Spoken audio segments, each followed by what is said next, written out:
Arthur, lost in his grief, chuckled at a faint cry. "Children will be children," he dismissed. But his daughter Lily's trembling voice, pleading for protection, froze the smile on his face forever as he rushed in. The polished mahogany doors of his study, usually a sanctuary of silence and ambition, felt impossibly heavy as Arthur pushed them open. He had just returned from a whirlwind business trip, his mind still buzzing with figures and deals, a deliberate distraction from the profound emptiness that had taken root in his soul. The grand foyer of his sprawling urban mansion, typically filled with the echoes of his own hurried footsteps or the hushed movements of staff, seemed unusually quiet, a stillness that pricked at the edges of his weary consciousness. He had barely shed his coat when a faint, muffled whimper reached him, a sound so fragile it might have been a trick of his tired mind. But then it came again, undeniably real, undeniably distressed, drawing him away from the familiar path to his private quarters and towards the children's wing. A cold knot tightened in his stomach as he approached the nursery door, usually a vibrant space of laughter and play, now radiating a tense quietude that felt profoundly wrong. He could hear hushed, sharp words, indistinguishable, followed by a louder, desperate plea. It was Lily, his sweet 6-year-old daughter, her voice thin with terror. "Please, no more! Please don't hurt Thomas! Daddy, help us!" The words, raw and piercing, ripped through the veneer of his carefully constructed detachment, striking him with the force of a physical blow. Arthur, a man accustomed to commanding boardrooms and closing multi-million-dollar deals, felt an unfamiliar surge of primal fear and a burning, protective rage ignite within him. His heart, long dormant beneath layers of sorrow and work, hammered against his ribs as he flung the door open. The scene that unfolded before him was a tableau of stark, terrifying vulnerability. Lily stood by the crib, her small frame trembling, her arms wrapped protectively around the bundled form of her baby brother, Thomas, whose cries were now a desperate, gasping wail.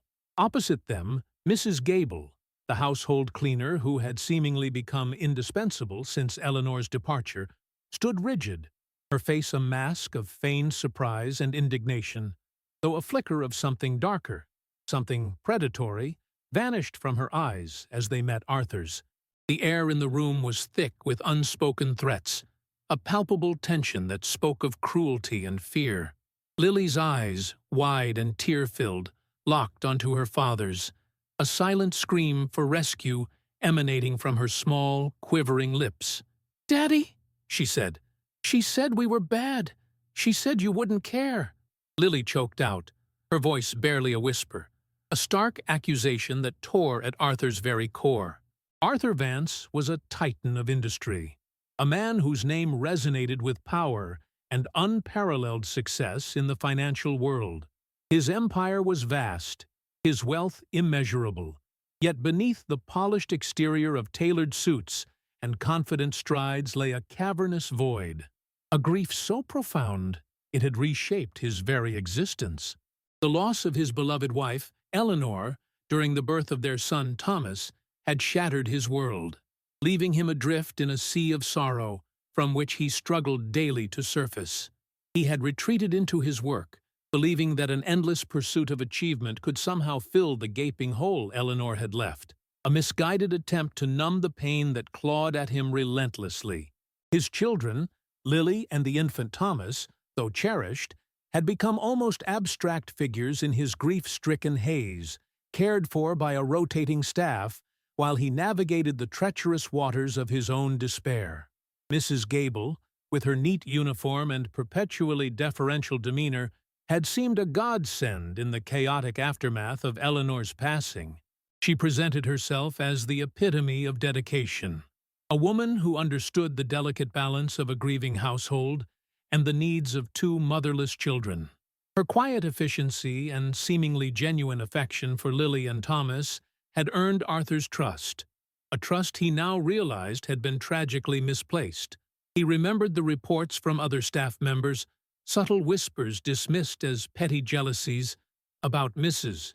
Gable's occasional sternness with the children, her unusual insistence on handling all their personal care, her tendency to isolate them from other household members. He had been too consumed by his own torment, too eager for a solution, to truly see the insidious tendrils of manipulation that were slowly, meticulously, tightening around his precious children.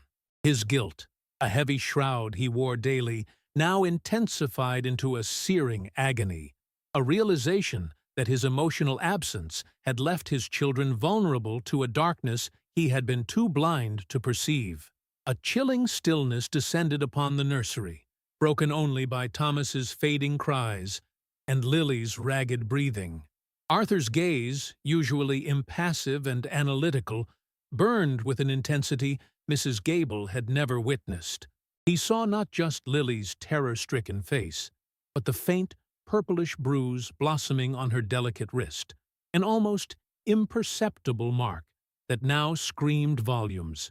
His heart, which had felt like a dead weight for so long, throbbed with a painful, visceral protectiveness. Mrs. Gable, sensing the shift in the room's atmosphere, quickly composed herself, her face molding into an expression of practiced concern. "Oh, Mr. Vance?" she began, her voice a soft, almost mournful tone. "Thank goodness you're back. Lily was being quite difficult, you see, refusing her nap and upsetting little Thomas. I was merely trying to soothe them, poor dears. A mother's touch is so very missed in this house." She even dabbed at the corner of her eye with a pristine white handkerchief, a performance designed to elicit sympathy and deflect suspicion. Arthur, however, was no longer the emotionally distant man she had grown accustomed to manipulating. The words Lily had uttered, "Daddy," she said. "She said we were bad. She said you wouldn't care," echoed in his mind, sharp and undeniable. He moved towards Lily, his presence a quiet force, kneeling down to her level, his hand gently cupping her tear-stained cheek. "Lily!" His voice was a low rumble, barely audible, but filled with an unfamiliar tenderness. "Tell me, darling, what happened?" Lily, clinging to his suit jacket, buried her face against him, her small body racked with silent sobs. She couldn't speak, the fear still too potent, but her grip on him was an eloquent plea. Arthur looked up, his eyes meeting Mrs. Gable's, and the cold, unyielding resolve in their depths made her take an involuntary step back. His silence was more menacing than any shout, his gaze stripping away her carefully constructed facade, exposing the raw, ugly truth beneath. Over the next few days, a subtle but profound transformation began to unfold within the grand mansion. Arthur, once a phantom presence gliding through its opulent halls, became an omnipresent observer.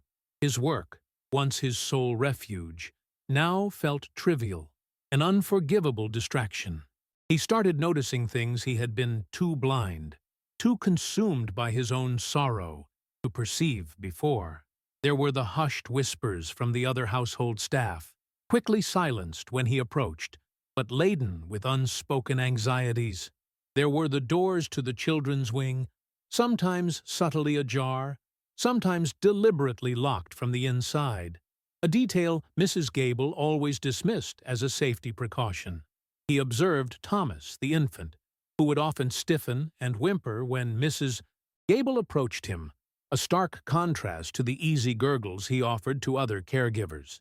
Lily, usually a bright and vivacious child, moved with a newfound quietness, her eyes constantly darting towards Mrs. Gable, a silent, watchful fear etched into her young features. Mrs. Gable, unaware of the awakened lion she had provoked, continued her intricate dance of subservience and veiled cruelty. In Arthur's presence, she was the picture of devotion, doting on the children, offering sage advice on their care, her voice dripping with saccharine concern. But the moment his back was turned, her demeanor shifted. Arthur, now hiding in the shadows, catching glimpses from afar, witnessed the chilling transformation. He saw her snatch a toy from Lily's hand with a sharp, almost violent gesture, heard her hiss veiled threats about what would happen if the children misbehaved, her eyes narrowing with an unsettling coldness. He saw the way she would force-feed Thomas, ignoring his cries, her movements devoid of any genuine affection. The guilt that had gnawed at him since Eleanor's passing intensified into a burning inferno, a searing realization that his absence had not only left his children vulnerable, but had allowed this insidious evil to fester unchecked. Driven by a desperate need for answers, Arthur began his quiet, meticulous investigation. He started in Eleanor's old study, a room he had barely touched since her departure, its air still carrying the faint scent of her favorite lilies and old books. He sifted through her personal effects, seeking not just solace, but a clue, a whisper from the past that might illuminate the present darkness. His fingers brushed against a small leather-bound journal tucked away in a hidden compartment of her desk, its pages filled with her elegant handwriting. It was a diary, a chronicle of her hopes and dreams, her fears and observations. As he read through the entries, his heart ached with renewed grief, but also with a growing sense of purpose. He found an entry, written just weeks before Thomas's birth, a poignant reflection on the vulnerability of children and the importance of choosing their caregivers wisely. Eleanor had written of her deep love for their future, of her desire for them to be surrounded by genuine warmth and honesty, a stark contrast to the superficiality she sometimes observed in those who sought to impress. She had penned a particular thought, a simple line that now resonated with an unnerving clarity. True intentions, like seeds, always reveal themselves in time, no matter how deeply buried. Trust your instincts, Arthur, especially when it comes to our precious ones. He read it again, the words a direct message from beyond, a silent urging to heed his gut, to look beyond the polished surface. This wasn't a direct accusation, but it was a powerful validation of his growing unease, an invisible hand guiding him towards the truth. He closed the journal, his resolve hardening, knowing that he had to be his children's shield, their unwavering protector, no matter the cost. The words from Eleanor's journal, a whisper from the past, solidified Arthur's resolve, transforming his gnawing suspicion into an unyielding conviction. He moved through his opulent home with a new purpose, his eyes now keenly attuned to every subtle shift, every fleeting glance. The mansion, once a monument to his sorrow, became a labyrinth of observation, each corridor a vantage point, each room a potential stage for Mrs. Gable's insidious drama. He found himself lingering in doorways, feigning preoccupation with his phone, while his peripheral vision captured the cleaner's sharp gestures towards Lily, the way her smile faltered into a grimace when she thought no one was watching. He noticed the children's meals, once vibrant and appealing, becoming increasingly bland, often left untouched, with Mrs. Gable sternly insisting they were simply picky. He saw the faint, almost invisible scratch marks on Thomas's delicate arms, dismissed by Mrs. Gable as baby nails, but to Arthur they were fresh wounds, each one a testament to unseen struggles. His guilt, once a dull ache, now pulsed with the intensity of a fresh wound. He remembered how easily he had dismissed the children's quietness, attributing it to their grief for Eleanor, when in truth it was a silence born of fear. He recalled the times Lily would cling to him briefly, her small hands clutching his suit, only to release him quickly, her eyes darting nervously towards Mrs. Gable. He had been so lost in his own sorrow, so blind to the silent pleas, that he had allowed a predator to weave her web within the very sanctuary of his home. This realization fueled a cold, methodical anger within him, an anger he channeled into meticulous observation. He began to set up subtle tests, leaving a favorite toy of Lily's in an unusual spot, only to find it hidden away later, with Mrs. Gable claiming Lily had lost it. He observed how Mrs. Gable would often usher the children into their rooms, locking the door from the inside, claiming it was for their afternoon nap, but the muffled cries that sometimes escaped, quickly stifled, told a different story. One evening, Arthur pretended to leave for a late business meeting, his car pulling out of the driveway with a deliberate roar. Instead, he circled the block, parking discreetly a few streets away, and slipped back into the mansion through a rarely used service entrance. The house was quiet, bathed in the soft glow of security lights. He moved like a shadow, his footsteps barely audible on the plush carpets, making his way towards the children's wing. He heard Mrs. Gable's voice, sharp and low, from Lily's room, a harsh tone entirely devoid of the warmth she displayed in his presence. Peeking through the slightly ajar door, he saw her, not with Lily, but rifling through a small, ornate jewelry box that had belonged to Eleanor, her fingers greedily examining a pearl necklace. Lily sat on her bed, wide-eyed and terrified, clutching a worn teddy bear, tears silently streaming down her face. Mrs. Gable pocketed a delicate silver locket, then turned to Lily with a chilling smile. "You tell your daddy you lost it," she said, her voice dropping to a menacing whisper, "or you'll be very, very sorry." The sight of Mrs. Gable's brazen theft, coupled with her cruel manipulation of Lily, ignited a searing blaze within Arthur. It was no longer just about neglect or harsh words. It was about calculated malice and a blatant disregard for the sanctity of his family's possessions and, more importantly, his children's emotional well-being. He retreated silently, his heart heavy with a mixture of rage and profound sadness for the innocence stolen from his daughter. He spent the rest of the night in Eleanor's study, the journal open before him, its pages now a testament to her foresight and his own tragic oversight. He began to cross-reference dates, incidents, and Mrs. Gable's suspiciously timed absences with entries in his own financial ledgers. He noticed small, unexplained withdrawals, discrepancies in household accounts, and a pattern of valuables disappearing from the house, all dismissed by Mrs. Gable as misplaced or donated. The pieces of the puzzle began to fall into place, revealing a meticulously planned scheme of exploitation and theft, all orchestrated under the guise of compassionate care. His interactions with Lily and Thomas became his most crucial investigation. He started spending every possible moment with them, putting aside his work, his grief, and his carefully constructed emotional walls.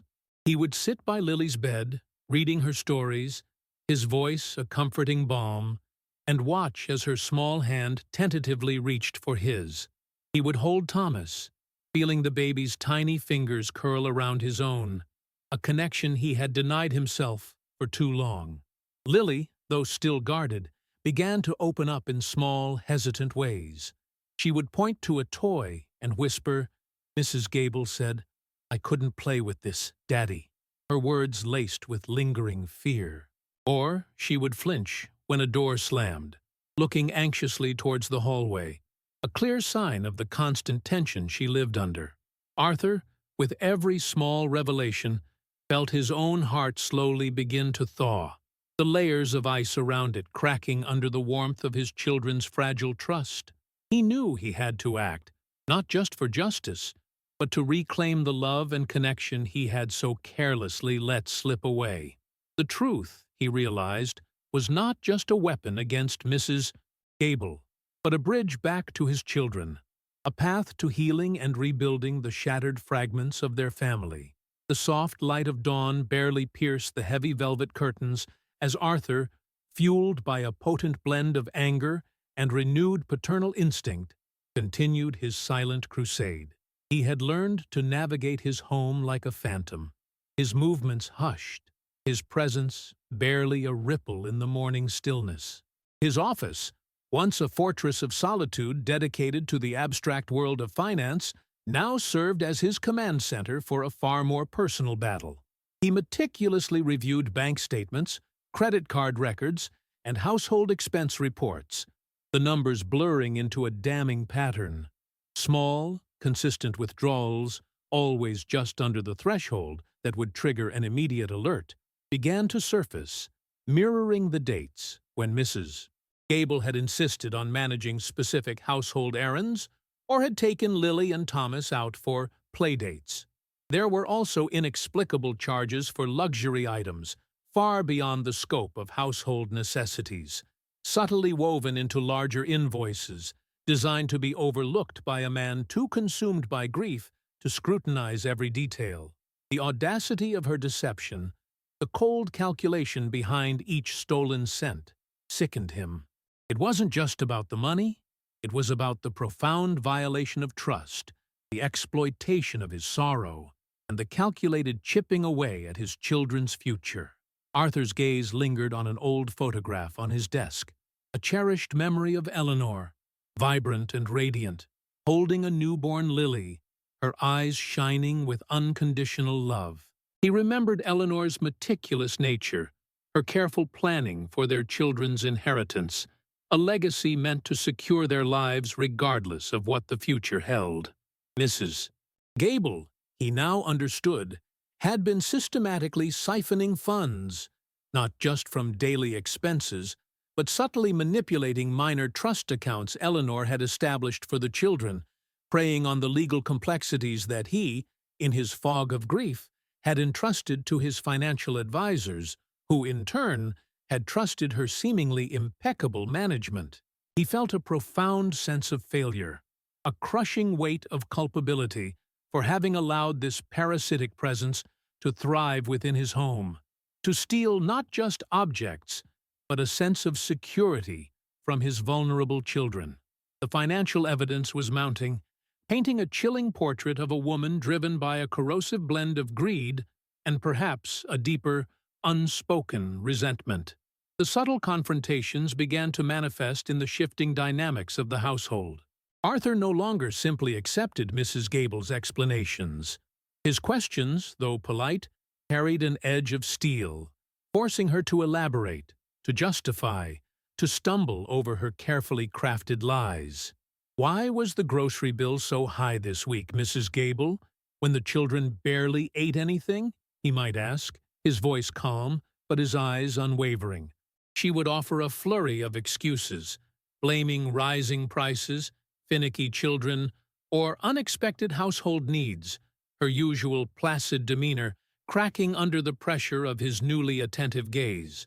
He noticed her hands would clench subtly, a faint tremor betraying her composure, and a flicker of something venomous would cross her eyes before she quickly masked it with a saccharine smile. The mansion, once a place of quiet sorrow, now hummed with an unspoken tension. A silent battle of wills played out in the mundane rituals of daily life. Arthur's nightly surveillance became a ritual, a silent vigil from the shadows. He installed tiny, undetectable cameras in key areas of the children's wing, disguised as smoke detectors or small decorative ornaments, an act that felt invasive but utterly necessary. The footage he reviewed in the dead of night was a horrifying testament to Mrs. Gable's true nature. He saw her berate Lily for a spilled glass of milk, her face contorted with cold fury, her voice a low, menacing hiss that made Lily shrink into herself. He witnessed her roughly change Thomas's diaper, ignoring his cries, her movements devoid of any tenderness, often leaving him unattended for long stretches, his small wails echoing in the empty room. The most damning evidence came when he saw her, on multiple occasions, subtly administer a sedative to Thomas's bottle, ensuring the baby would sleep for hours, allowing her uninterrupted time to rummage through Eleanor's belongings or make suspicious phone calls, her voice hushed and conspiratorial. The image of his tiny, helpless son being drugged for Mrs. Gable's convenience sent a wave of nausea through him, solidifying his resolve to expose her. His reconnection with Lily deepened with each passing day. He would sit with her in her room, reading stories, not just from books, but crafting tales of brave knights and resilient princesses, subtly weaving in themes of courage and speaking the truth. Lily, initially hesitant, began to respond to his unwavering presence, his gentle touch, the warmth of his hand in hers. She would lean into him, her small body finally finding solace and safety in his embrace. One afternoon, while they were drawing, Lily looked up at him, her eyes still holding a trace of fear, but also a burgeoning trust. "Daddy," she whispered, her voice barely audible. "Mrs. Gable said, if I told you about the bad lady, you would send me away." Arthur's heart clenched, a fresh wave of pain washing over him. He pulled her close, stroking her hair. "No, darling," he murmured, his voice thick with emotion. "Never. You are my brave girl, and you must always tell Daddy everything. I will always protect you. Always." Lily, emboldened by his words and the newfound strength in his presence, continued, her words tumbling out in a rush, a torrent of suppressed fear and pain. "She said I was a bad girl for missing Mommy, and that you didn't love me anymore. She said she was going to be my new mommy, and that if I didn't listen, she would make Thomas disappear." Her words, raw and innocent, painted a terrifying picture of sustained emotional and psychological abuse, a systematic campaign to isolate and terrorize his children. The revelation about Mrs. Gable's chilling threat to make Thomas disappear, a phrase clearly designed to exploit a child's deepest fears, sent a jolt of ice through Arthur's veins. It was no longer just about theft or neglect. It was about a deeply disturbed individual attempting to usurp his family, to erase the memory of Eleanor, and to inflict profound trauma on his innocent children. He held Lily tighter, tears blurring his vision, a silent vow forming in his heart that this nightmare would end, and justice, swift and uncompromising, would prevail. Lily's fragile confession, a raw outpouring of terror and betrayal, echoed in the vast silence of Arthur's heart, shattering the last vestiges of his self-imposed emotional exile. The words, Mrs. Gable said, "If I told you about the bad lady, you would send me away.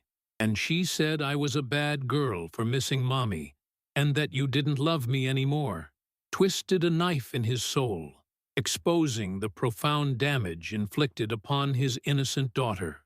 But it was the chilling threat. She said she was going to be my new mommy, and that if I didn't listen, she would make Thomas disappear. That ignited a cold, unyielding fury within him, a primal scream of a father's protective instinct. He held Lily close, burying his face in her soft hair, inhaling the innocent scent of childhood, and a silent, solemn vow formed in the deepest chambers of his being. This nightmare would end, and justice, swift and uncompromising, would prevail. The tears that streamed down his face were not just for Lily, but for Eleanor, for the future they had dreamed of, and for the man he had failed to be, a man now reborn with a singular, ferocious purpose. The following days were a blur of meticulous preparation and contained rage. Arthur spent hours in his study, the room transformed into a war council chamber, its opulent furnishings now bearing witness to a father's relentless pursuit of truth. He reviewed every piece of evidence, each fragment a painful confirmation of Mrs. Gable's calculated cruelty. The video footage, stark and unforgiving, showed not just the physical neglect and the chilling administration of sedatives to Thomas, but the subtle psychological torture inflicted upon Lily. The way Mrs. Gable's eyes would narrow with a predatory gleam as she whispered threats, her smile never reaching her cold gaze. He cross-referenced the financial records, the intricate web of stolen funds, the manipulation of the children's trust accounts, all painstakingly detailed, a testament to her insidious greed. He saw the missing pearl necklace, the silver locket that had belonged to Eleanor, now conspicuously absent from the jewelry box. Each piece of evidence was a brick in the wall of Mrs. Gable's deception, a wall Arthur was now determined to tear down. He made discreet calls, not to his usual business associates, but to a highly recommended family law specialist, a woman known for her unwavering dedication to child protection cases, laying the groundwork for the inevitable legal confrontation, ensuring every detail was airtight, every accusation backed by irrefutable proof. Arthur's presence in the children's lives solidified into an unwavering anchor. He became their shadow, their protector, never letting them out of his sight. When Mrs. Gable was near, his gaze a constant, silent challenge to her false facade. He would sit with Lily for hours, not pressing her for more details, but simply being there, his warmth a healing balm against the cold fear she had endured. They built towering castles with blocks, read stories of courage and kindness, and painted vibrant pictures, each stroke a small step towards reclaiming the joy that had been stolen. Lily, in turn, blossomed under his renewed attention, her laughter slowly returning, tentative at first, then ringing with a newfound freedom. She would often reach for his hand, her small fingers intertwining with his, a silent affirmation of their unbreakable bond. With Thomas, Arthur's connection deepened in a profound, almost spiritual way. He held his son for long stretches, feeling the baby's soft weight against his chest, remembering Eleanor's dreams for their little boy, vowing to protect that fragile innocence with every fiber of his being. The bond he had once allowed to wither in the arid landscape of his grief now flourished, nourished by an unconditional love that transcended all pain. Mrs. Gable, meanwhile, grew increasingly uneasy, sensing the subtle shift in Arthur's demeanor. His polite inquiries felt like interrogations, his unwavering gaze like a spotlight exposing her every carefully constructed lie. She tried to maintain her facade of devoted caregiver, her voice still dripping with practiced concern, but the cracks were beginning to show.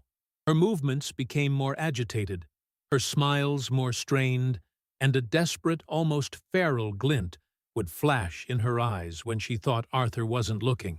She attempted to isolate the children, to whisper veiled threats to Lily when Arthur was momentarily distracted, but his proximity, his constant, watchful presence, thwarted her at every turn. He noticed her furtive glances towards the security cameras, now seemingly aware of their silent vigil, though she couldn't pinpoint their exact locations. The tension in the mansion became a palpable force, a suffocating blanket woven with unspoken accusations and simmering resentment, building towards an inevitable rupture. One afternoon, Arthur decided to set a final, decisive trap. He left a small, antique music box, a cherished heirloom from Eleanor's side of the family, openly on his study desk, a place Mrs. Gable frequently cleaned. He had placed a tiny, almost invisible GPS tracker inside, a precaution he knew would prove invaluable. He then announced he would be out for a few hours, deliberately vague about his destination, ensuring Mrs. Gable believed she had a window of opportunity. He watched from a hidden vantage point as she entered his study, her eyes immediately drawn to the shimmering music box.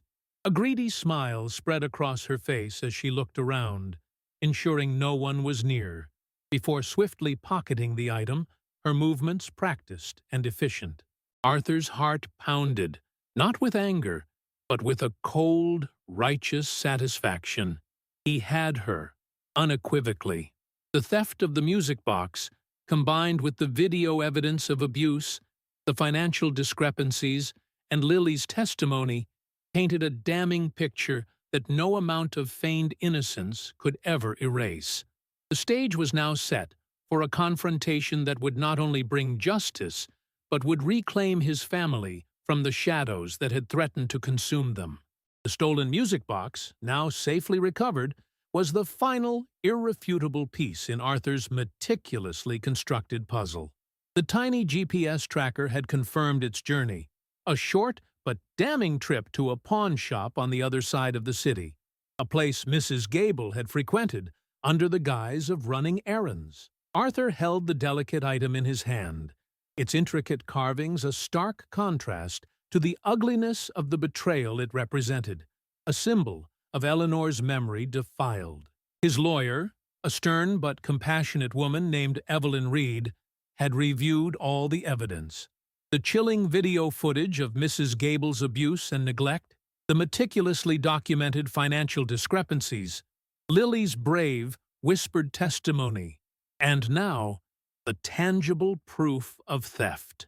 Evelyn's expression had hardened with each piece of information, her resolve mirroring Arthur's own. The path forward was clear, though fraught with emotional turmoil. Justice demanded a formal confrontation, a public unveiling of the darkness that had festered within his home. Arthur knew this would be painful, especially for Lily, but there was no other way to truly reclaim their peace and ensure their safety. He spent hours with Lily, explaining in simple, comforting words that a bad lady was going to be stopped, and that he, her daddy, would make sure she was safe, always. He held her close, feeling the steady beat of her small heart against his, a rhythm of life he had almost forgotten in his grief, now a powerful reminder of his purpose. The day of reckoning arrived with a heavy, gray sky, mirroring the somber mood that settled over the mansion. Arthur had arranged for Mrs. Gable's presence under the pretense of a routine staff meeting, a final, necessary deception to ensure a controlled environment. Evelyn Reed was already in his study, her briefcase resting on the opulent mahogany table, a silent testament to the gravity of the impending confrontation. A discreet team of Child Protective Services officers and 2 plainclothes police detectives were positioned nearby, ready to intervene. When Mrs. Gable entered, her usual saccharine smile was firmly in place, though Arthur noticed a slight tremor in her hands as she smoothed her uniform. Her eyes, however, still held that calculating glint, a predatory awareness that had so long gone unnoticed. She greeted Arthur with a practiced deference, unaware that her carefully constructed world of lies was about to crumble around her. Arthur, his voice calm and steady, devoid of the rage that churned within him, began by asking about the children's recent behavior, a seemingly innocuous question designed to lure her into her familiar script. Mrs. Gable, ever the performer, launched into a lengthy monologue about Lily's difficult phases and Thomas's fussy nature, subtly casting herself as the long-suffering caregiver. But then Arthur's gaze hardened, and he slowly pushed a small, discreet remote across the table, activating the hidden screens that dropped from the ceiling, revealing the damning video footage. Mrs. Gable's face, initially contorted in confusion, slowly drained of color as she watched herself, unmasked and cruel, berating Lily, roughly handling Thomas, and, most damningly, administering the sedative to the baby's bottle. Her jaw went slack, her eyes wide with a mixture of disbelief and dawning horror, the carefully constructed facade of devotion shattering into a million pieces. The silence in the room was deafening, broken only by the faint, muffled sounds from the video. Arthur then placed the pearl necklace and the silver locket, Eleanor's cherished items, on the table, followed by the antique music box, its tiny GPS tracker still visible.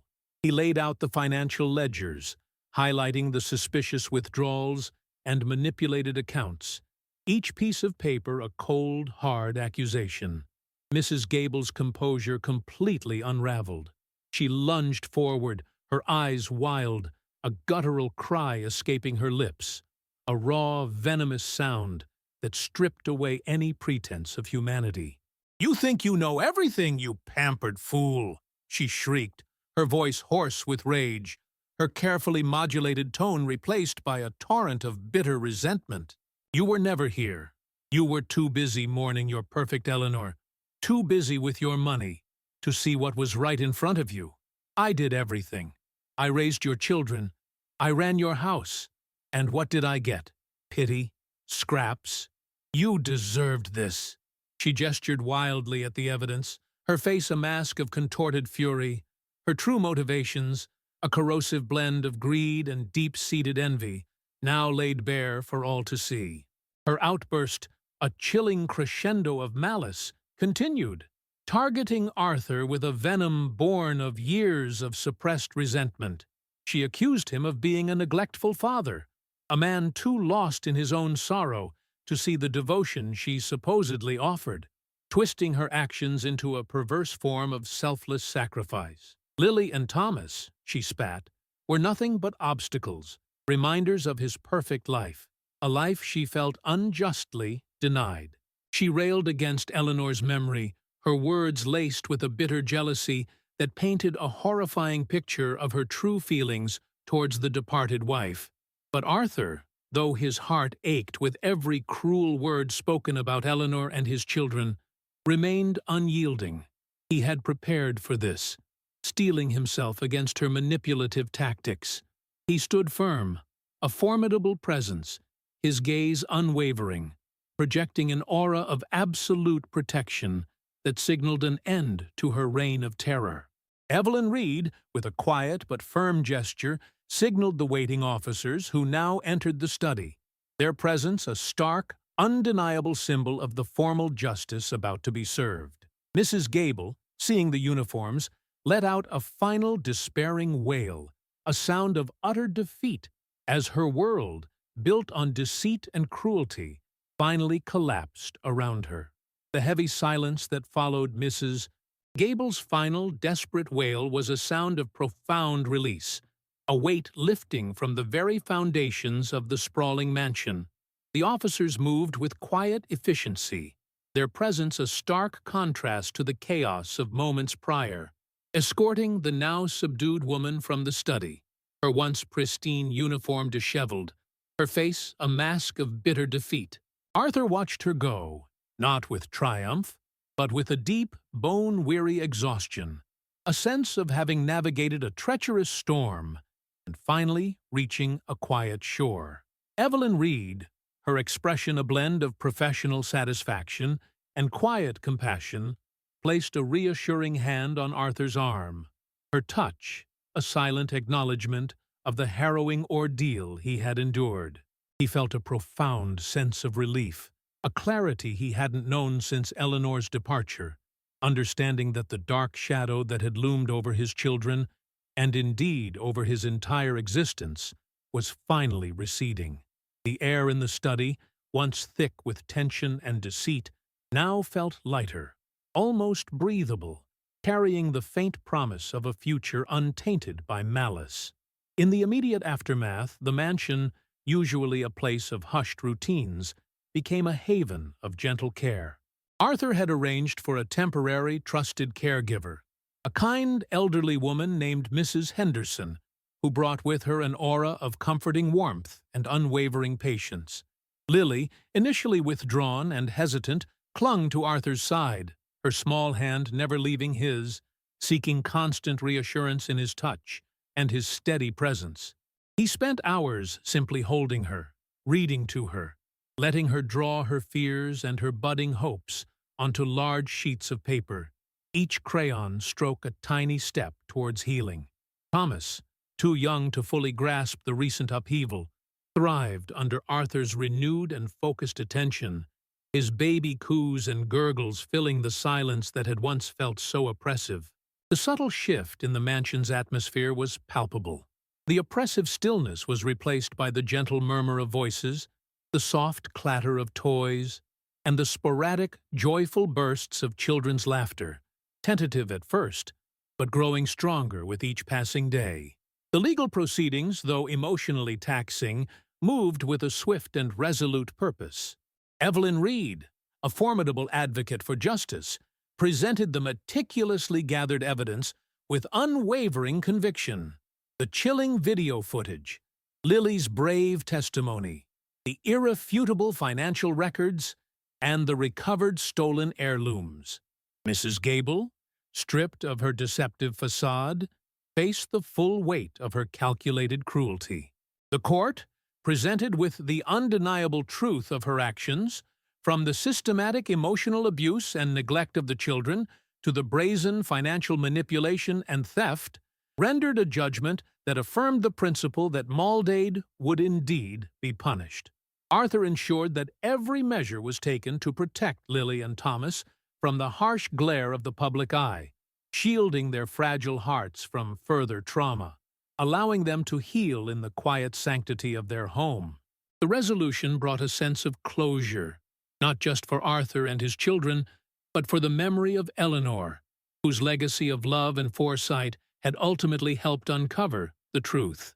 2 years later, the mansion, once a somber monument to grief and absence, had undergone a profound metamorphosis, blooming into a vibrant, living home.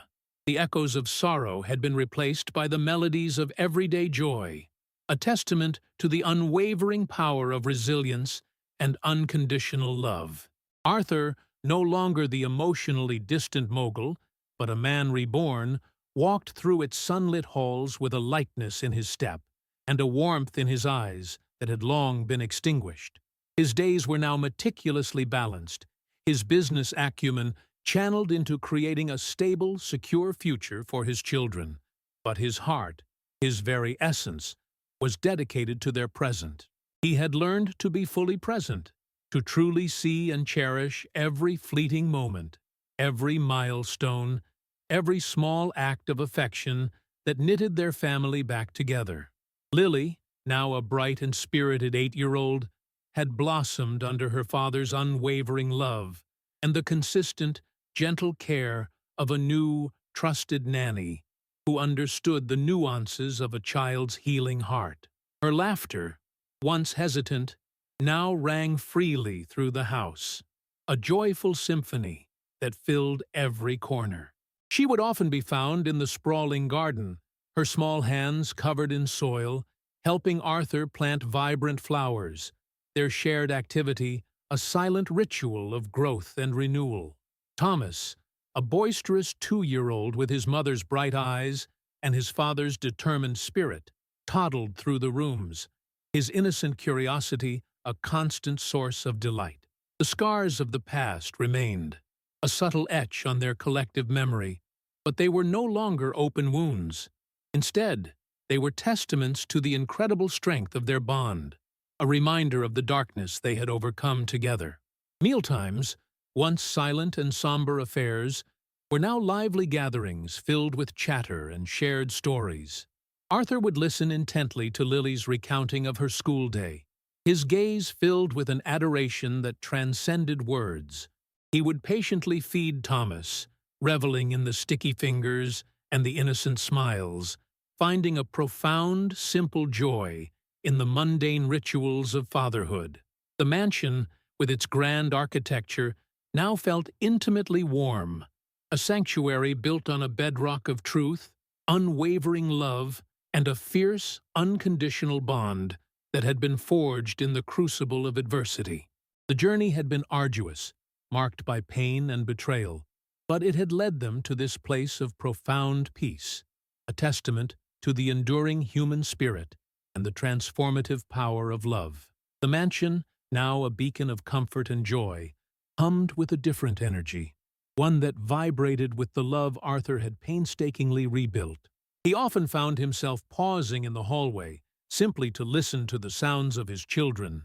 Lily's gentle humming as she sketched intricate drawings of fantastical gardens, or Thomas's delighted squeals as he chased a soft ball across the polished floors. These were the melodies of his redemption, the sweet symphony of a life reclaimed from the clutches of grief and betrayal. His once cold heart now overflowed with a profound gratitude, a testament to the resilience of the human spirit and the transformative power of a father's unwavering love.